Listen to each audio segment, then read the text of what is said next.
आशा करता हूँ आप सब बहुत अच्छे होंगे। मेरा नाम है सिद्धांत अग्निहोत्री। स्टडी ग्लोस पे आपका बहुत बहुत स्वागत है। तो आज हम बात करेंगे एक बहुत अच्छे आर्टिकल की जो कि टाइम्स ऑफ इंडिया का है। देवदत्त पटनायक जो कि काफ़ी बढ़िया किताबें लिखते हैं, उन्होंने लिखा है। तो सबसे पहले बात तो यार देखो, एक चीज़ समझो, इसको धर्म के लेंस से मत समझना। हिंदुइज्म एक महान धर्म है, एक वे ऑफ लाइफ है। इस्लाम भी एक महान धर्म है। क्रिश्चियनिटी भी एक महान धर्म है। सिखिज्म भी एक महान धर्म है। सारे धर्म महान है, याद रखना। ठीक है ना। और कोई भी इसमें नफरत की बात नहीं करता है। कोई भी पढ़ लो चाहे टेक्स्ट, कोई भी निकाल के दिखा दो कहां पे नफरत लिखा है। तो पहली बात तो ये उस लेंस से मैं नहीं बताऊंगा। ये आर्टिकल बेसिकली है, आप ऐसा समझो, साम्राज्य फैलाने के ऊपर। ठीक है ना। तो बेसिकली ये आर्टिकल कहता है कि आखिरकार बुद्धिज्म ने इस्लाम को, इस्लामिक एम्पायर की बात हो रही है, एक पर्टिकुलर एम्पायर का उदय होने से कैसे रोका। ठीक है ना। तो थोड़ा सा इसको ध्यान देना। बाकी चंगेज खान के बारे में बात करेंगे। चंगेज खान पे मैंने बहुत सारे लेक्चर्स लिए हैं। Psychology of manifestation, Genghis Khan ने मैनिफेस्ट किया, गरीब से अमीर बन गया। समझ रहे हो, एक समय तो 16 साल का था, इधर उधर भटक रहा था, ट्राइब ने फेंक दिया था। मैनिफेस्टेशन। तो आप भी बहुत कुछ कर सकते हो, क्योंकि ये 10 टॉपिक्स हम आपको बताएंगे। किंजल मैम ने जिन्होंने हजारों बच्चों को ट्रेन किया, वो आपको बताएंगी। So make the best out of it. Okay okay. तो सबसे पहले तो हम बात करते हैं कि आखिरकार हम क्या करने वाले हैं। हम सबको पता है कि आज से 1400 साल पहले इस्लाम की स्थापना हुई है। ठीक है ना। और इस्लामिक कैलिफेट जो है, prophet Muhammad is the last one, is the last prophet in Islam. तो हम ये देखते हैं कि इस्लामिक कैलिफेट प्रॉफिट मोहम्मद के बाद आती है ना। द फोर गाइडेड वन, सबसे पहले राशिदून, देन अब्बासिद, मैनी मतलब देर आर फोर कैलिफेट्स। ठीक है ना। तो सबसे पहले फोर गाइडेड वंस, तुरंत ही प्रॉफिट मोहम्मद जब जन्नत गए उसके बाद राशिदून कैलिफेट आई। देन उसके बाद अब्बासिद कैलिफेट आई। देन उसके बाद Fatimid caliphate I, and finally Ottoman. तो अभी हम अब्बासिद एम्पायर की बात करेंगे। बहुत कुछ हुआ इस्लाम के अंदर भी, काफी लड़ाइयां थी, शिया सुन्नी, उसमें हम नहीं जाएंगे। बट 8th सेंचुरी में अब्बासिद एम्पायर, जो आज का आपको वेस्ट एशिया दिख रहा है ना, वहां पे स्टैब्लिश हो गया था। आपको जान के हैरानी होगी कि आज जो सबसे पवित्र स्थान है इस्लाम का, वो है मक्का। लेकिन एक समय कैपिटल शिफ्ट हुई थी, मक्का से बगदाद गई थी। पहले दमास्कस गई थी, फिर बगदाद गई थी। और 8th सेंचुरी से तक अब्बासिद काफी बड़ा, और 13th सेंचुरी में फाइनली इसको मंगोल्स ने अब्बासिद एम्पायर को डिस्ट्रॉय किया, खत्म किया। समझ रहे हो।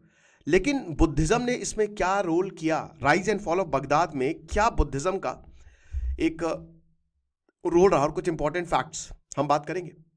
बहुत सारे मुस्लिम हिस्टोरियंस इस बात को एडमिट नहीं करते। ठीक है भाई, देखिए, शुरुआत जब इस्लाम आया, नया धर्म था, तो हर कोई कन्वर्ट हुआ। भारत में भी आपको सभी कन्वर्टेड आपको मिलेंगे, और इधर साइड अगर आप पाकिस्तान में भी जाइए तो वहां पे सब कन्वर्टेड ही है ना। उनकी जो एथनिक रूट, जैसे पंजाब में पंजाबीज आपको मिलेंगे, जो सिख एम्पायर के टाइम काफी प्रेवलेंट थे। देन सिंध एक अलग है, वहां पे सिंध एम्पायर, तो अलग अलग है, आप समझ रहे हो। तो प्रोसेस ऑफ कन्वर्जन जो है, इट वाज ग्रेजुअल, जो सेंचुरीज तक चला, काफी लंबे समय तक चला, सबके साथ, सारे धर्मों के साथ यही हुआ। ठीक है ना। 7th सेंचुरी में प्रॉफिट मोहम्मद आते हैं, और उसके बाद जब जन्नत वो गए, उसके बाद फिर कैलिफेट्स आई, खलीफाज आए, और फिर बहुत सारी अरब मिलिट्री कैंपेन्स हुई। इनमें से एक मिलिट्री कैंपेन में मोहम्मद बिन कासिम भी भारत आया था। और उसके बाद यही था कि भाई, जमीनों को कंकर करो, लैंड्स को कंकर करो, और इस्लाम में इनको कन्वर्ट करो। ठीक है। अब क्या हुआ कि जैसे जैसे इस्लामिक एम्पायर एक्सपैंड हुआ, कैपिटल शिफ्ट होती रही। जो सबसे ताकतवर एरिया, वहीं पे कैपिटल बनाना है। अरेबिया में मक्का थी, उसके बाद फिर दमास्कस गई। देन उसके बाद मेडिटेरेनियन के पास बगदाद, मॉडर्न डे इराक की कैपिटल है ना बगदाद, तो वहां पे ही शिफ्ट हुई। समझ रहे हो। अब इस्लामिक वर्ल्ड जो है उसमें क्रिश्चियनिटी आई, बहुत सारे क्रिश्चियंस जो है वो कन्वर्ट हुए, जोरास्ट्रियंस आए, पर्शियंस आए। ठीक है। पर्शियन की भी अपनी बड़ी लंबा इतिहास रहा है, उनको गवर्नेंस की नॉलेज तगड़ी रही है। तो एक तरीके से जो बगदाद का राइज हुआ, अब्बासिद एम्पायर जो बढ़ा, उसमें बहुत इंपॉर्टेंट रोल इन सबका था। राइट। तो जो एंशियंट पर्शियन ट्रेडिशन इन्होंने हटाया, और अरेबिक वेज, क्योंकि अरब से इस्लाम आया था ना, तो वो इन्होंने जो है वो अडॉप्ट किए। बगदाद जो है, हम सबको पता है, it became the hub of learning, maths, science, languages बहुत जबरदस्त तरीके से फ्लरिश हुई। और आपको बता दूं कि यही नॉलेज इंडिया आई, और इंडिया फिर जो यूरोपियंस हैं वो यहां से ले गए। आपको पता है, यूरोपियंस यहां से ले गए ये सारी नॉलेज। ओके। भाई आप ये समझिए कि बहुत सारे बगदादी टेक्स्ट जो हैं वो संस्कृत में ट्रांसलेट हुए, तो फिर अरेबिक में ट्रांसलेट हुए। ये हिसाब किताब रहा भाई। यहाँ पे बर्माकित फैमिली जो है बगदाद में, इनका बहुत बड़ा रोल है। बर्माकित they are recent converts to Islam, जो अभी बहुत ही हाल ही में जब इस्लाम आया उसके बाद कन्वर्ट हुए। ओरिजिनली देवर बुद्धिस्ट, यस ओरिजिनली देवर बुद्धिस्ट। ये हिसाब किताब है। कहां से थे? नव विहार मोनेस्ट्री जो सेंट्रल एशिया में, क्योंकि इससे पहले बुद्धिज्म था भाई। अफगानिस्तान में भी बुद्धिज्म था, बामियान और बुद्धा इन्होंने खत्म किया 2002 में। हर जगह बुद्धिज्म फैला हुआ था, लेकिन बाद में दे हैड एम्ब्रेस्ड इस्लाम। और अब देखिए, आप कोई भी धर्म में रहे, एक साइंटिस्ट अगर हिंदू से मुस्लिम हो गया या मुस्लिम से क्रिश्चियन हो गया तो रहेगा तो साइंटिस्ट, उसकी नॉलेज तो वही रहेगी। मोनास्टिक बैकग्राउंड था इनका, मेडिसिन, मैथ्स, एल्केमी, एस्ट्रोनॉमी में जबरदस्त एक्सपर्टीज थी, नॉलेज ऐसी थी कि तबाही मचा देने वाली। तो इंटेलेक्चुअल लेगेसी जो है वो इस गोल्डन एज में रहती है ना। अरेबियन नाइट्स में हम सुनते हैं, देखो ये है रैबियन अलादीन। उसके बाद जैसे जो जाफर है ना, जफार, जो डिज्नी का अलादीन का बहुत ही जबरदस्त कैरेक्टर, ये जो एम्परर थे हारून अल रशीद, उनसे इंस्पायर्ड था। Jafar was originally from a Buddhist family, है ना। बर्माकित फैमिली जो है, they have encourage the rulers of Baghdad कि एक ऐसा शहर बनाइए जो सर्कुलर शेप में हो, and that is inspired by Buddhist तांत्रिक मंडल। आप समझ रहे हो, बुद्धिस्ट तांत्रिक मंडल से इंस्पायर हो कि आप ऐसा शहर बनाओ जिसपे कोई भी अटैक ना कर सके। समझ रहे हो? और इसमें आदि बुद्धा होंगे, ध्यान बुद्धा होंगे, बोधिसत्व होगा। सो बुद्धिस्ट कनेक्शन बहुत ही तगड़ा है, और यही कनेक्शन जो है इसकी वजह से एकदम से बर्माकित फैमिली जो है उसका फॉल हमको देखने को मिला। ये चीज है। लेकिन कैसे आखिरकार बुद्धिज्म ने इस्लामिक एम्पायर को रोका? 13th सेंचुरी में जो मंगोल्स ने पूरे बगदाद को खत्म कर दिया। और खैर मंगोल्स भी वज्रयान बुद्धिज्म के फॉलोअर्स थे, क्या विश्वास करेंगे? You will be surprised to know, Mahakal Bhairav की पूजा करते थे। वो महाकाल भैरव को एक कहते थे कि ये तो अवलोकितेश्वरा है। आप समझ रहे हो? वो महाकाल भैरव की पूजा करते थे दूसरे फॉर्म में, उसके बुद्धिस्ट फॉर्म में, और ये मिस्टिकल पावर को यूज करते थे अपने कैंपेन में। क्या आप चौंक गए? और महाकाल का जबरदस्त इन्फ्लुएंस रहा है। और महाकाल भाई आशीर्वाद लिया और बोला कि बस खत्म, अब बगदाद का टाइम आ गया। मंगोल चढ़ गए।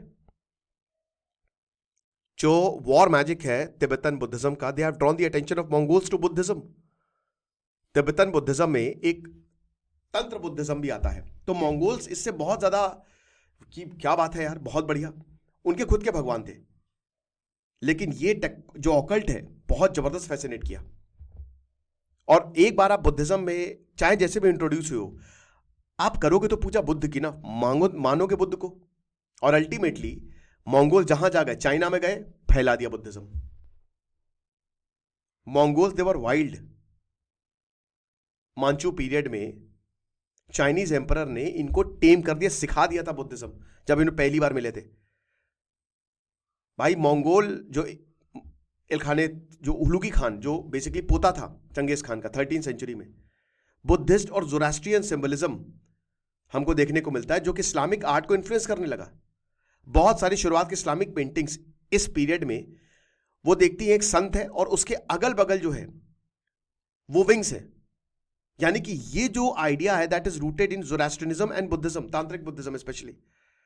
पेपर उस समय जस्ट इंट्रोड्यूस हुआ था, चाइना से ईरान में आया, और उस समय पेपर जो है वो बनने शुरू हुए थे। बगदाद ने पेपर को यूज किया, प्रिंटिंग प्रेस को नहीं, है ना। तिब्बतन प्रैक्टिस थी कि प्रिंटेड शीट्स जो मंत्र हैं, मंत्र को शीट में प्रिंट करो। और कहते हैं कि इसीलिए जो इस्लामिक प्रैक्टिस होती है ना, ताबीज किया, तालिस्मान की, वो शुरू हुई। तो Buddhist concept of reincarnation that was employed to explain the Mongols victory over the caliph of Baghdad. समझ रहे हो कि ये पूरा बुद्धिस्ट कंसेप्ट लिया गया था। एंड कहते हैं कि मंगोल्स वो बुद्धा के अवतार थे, और क्योंकि हर किसी की अपनी अपनी थ्योरी थी, और वो शुरुआत के प्रॉफिट्स थे। अब इसकी वजह से इनको मॉरल अथॉरिटी मिली। काफी करप्ट था उस समय बगदाद, करप्ट रिजीम को हटा दिया, लोगों ने भी बहुत ज्यादा वेलकम किया। जब मंगोल्स विद तांत्रिक बुद्धिज्म बगदाद को हटा दिया, भारत भी तो भाई सेंट्रल एशियन टर्क था, खिलजी टर्क तो था। तो जब बगदाद को हटा दिया तो मंगोल्स इधर आए। अब आपको पता है जो चंगेज खान है, जो हुलुग खान का दादा है, वो भारत नहीं आया। पता है क्या? एक्चुअली ख्वारिज़मियन एम्पायर का जो अलाउद्दीन था, उसको ये बोला था, चंगेज खान पहले संधि करने में वो था, रहता था कि भाई चलो आओ एक काम करते हैं, पहले हम लोग आपस में हाथ मिला लेते हैं, साथ में काम करते हैं। और अगर नहीं मानता था तो वो निस्तना नाबूद चीज़ों को कर देता था। तो अलाउद्दीन ने ख़त्म कर दिया। मतलब जो अम्बासडर आया था बोलने की चंगेज खान आपसे दोस्ती करना चाहता है, अलाउद्दीन ने उसका सर काट के भेज दिया। बोला कि ये लो दोस्ती करना। हंसने लगा कि भाई तुम्हारे जैसी तुम्हारी औकात है, चंगेज खान हमसे दोस्ती करोगे? दिमाग खराब हुआ। चंगेज खान ने निस्तना नाबूद कर दिया भाई, पूरे मतलब खत्म कर दिया, और अलाउद्दीन को दौड़ा लिया। और अलाउद्दीन जो है, सिंधु नदी थी, सिंधु नदी को पार कर गया, भाग गया वो। लेकिन चंगेज खान क्यों नहीं आया? बहुत सारी कहानियां, हिस्टोरियंस का अलग अलग मत है, लेकिन ऐसा बोला जाता है कि इसने राइनोसॉरस देखा। राइनोसॉरस बेसिकली बुद्धिस्ट मॉन्क, ये एक सिंबल है, और कहते हैं कि ये एक बैड ओमेन है। समझ रहे हो? ये बैड इसीलिए वो लौट गया कि अगर हम यहां पे जाएंगे तो शायद हमको हार देखनी पड़ सकती है। तो बेसिकली कह सकते थे कि बुद्धिस्ट वॉर मैजिक ने ये नीचे चला गया। कमाल, धमाल, मालामाल। कुबलाई खान ने भी तांत्रिक बुद्धिज्म को चाइना में यूज किया। हुलागु जो है वो पर्शिया में किया उसने।